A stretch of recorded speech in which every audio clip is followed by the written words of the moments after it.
Okay, so we had an internet outage today for some of the major social media sites, Facebook and Instagram. It's kind of a good reminder for us to go over, a few things that you may want to consider to be prepared for something like this. It was kind of minor today. I mean, sometimes I think folks are a little bit too addicted to those things, and if it's down for a couple hours, they think the world's ended. So we need to, one, put it into proper perspective, I think, as to what that actually means. But also we should consider that this is a world that is going to continue to become more risky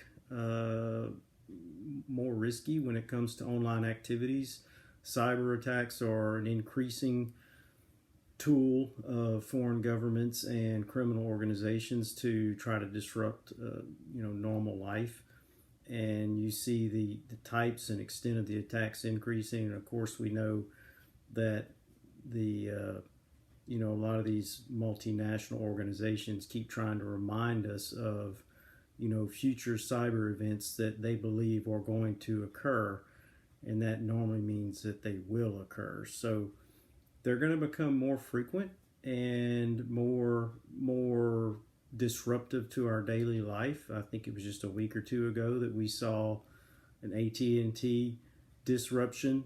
We saw pharmacy software disruption where people couldn't get their prescriptions and so forth. So just taking a look at some practical things that you can do and that we should all do to be prepared for minor disruptions in our electronic life, like social media being down, the internet itself being down, financial institutions being down, communication services being down, maybe medical facilities or pharmacies being down, that sort of thing. One would be to make sure you have a stockpile of, some of your medicines. So if you have some critical medicines that you have to take, it may be wise to talk to your doctor to see if you can get, a little bit of an additional prescription for the quantity so that you can keep, 30, 60, 90 days or more in stock in case something like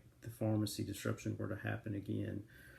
Another thing to, if we have a communication disruption with, your cellular provider or internet disruption with social media, other services online, is to keep two-way radios so you can communicate with your family. Keep emergency radios that operate on, solar power charge, hand crank charge, and not just battery charge, in case your batteries are dead when you need them, or you run out of batteries if it's for an extended period of time.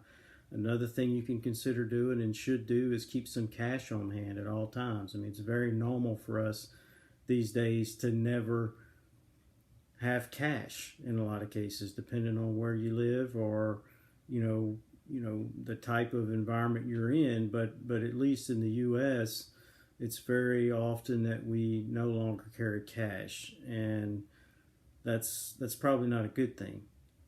But you should have some cash stored somewhere safely in your home. So if there is a major disruption and you can't pay your bills online, you can't get cash from the ATM,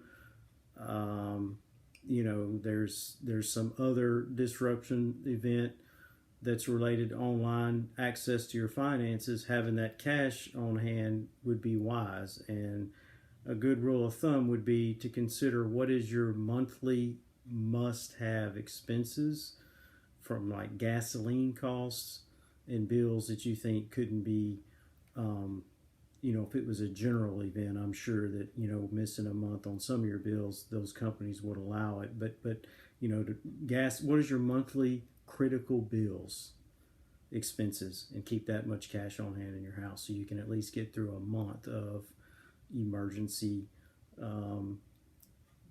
cash use in case there's a broader event that occurs. Another thing is to keep postage stamps on hand and envelopes and so forth. So if we have to, you have the old school method of communicating with people, and maybe some Bluetooth enabled communication devices.